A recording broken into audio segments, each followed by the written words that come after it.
Assalamu alaikum. Across generations, our communities have carried a deep sense of responsibility. We give zakat. We sponsor education. We help those who come forward in times of hardship. But beneath our generosity lies a difficult question. Do we truly know who needs help the most? In every mohalla, there are families struggling quietly. Widows managing households alone. Students with potential, but without financial support. Young people searching for direction before they fall into destructive habits. Some ask. Many remain silent. When help is given without structure, it becomes reactive. We assist those who approach us, but those who hesitate remain unseen. Yet our tradition was never careless about organization. During the time of the Prophet, peace be upon him, community management required structure.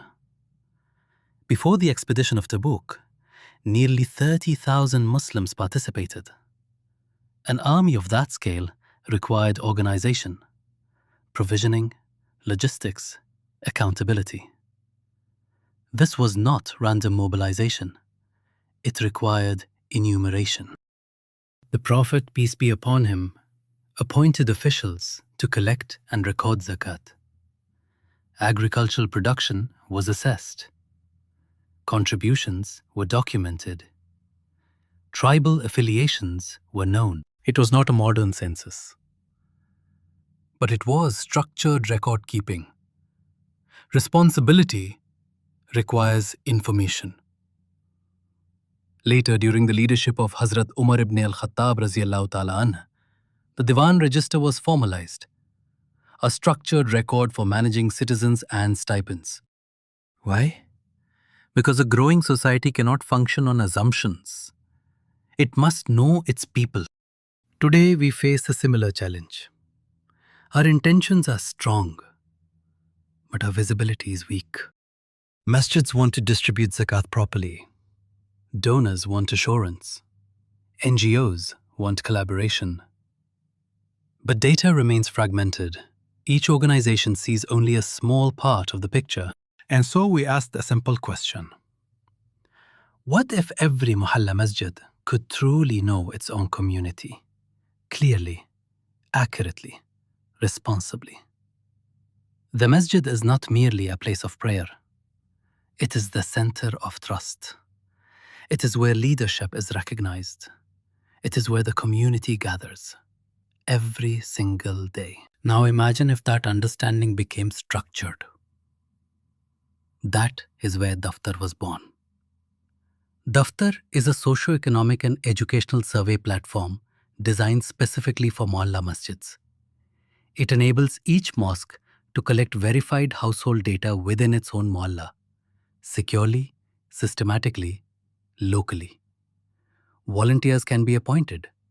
Surveys can be conducted at the mosque office or organized street by street, door to door. The burden is shared.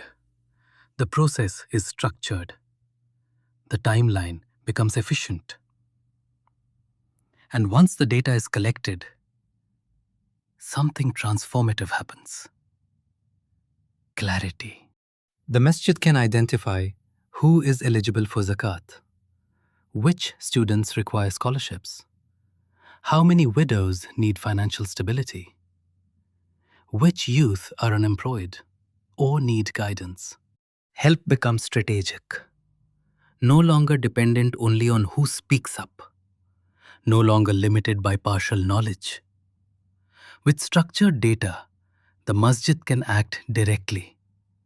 Donors can sponsor transparently. NGOs can coordinate effectively.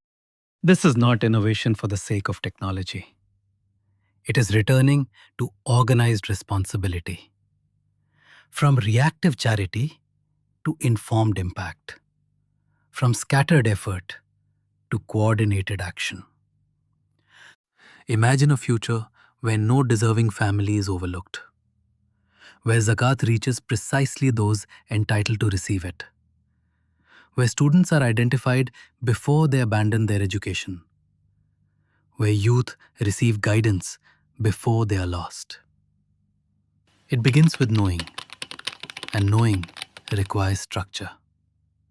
The strength of a community is not only measured by its generosity, but by its organization.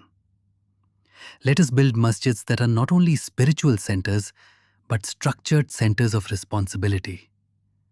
Together, through knowledge, through coordination, through collective effort, we can transform intention into measurable change. This is Dftr, and this is organized responsibility for our time, inshallah.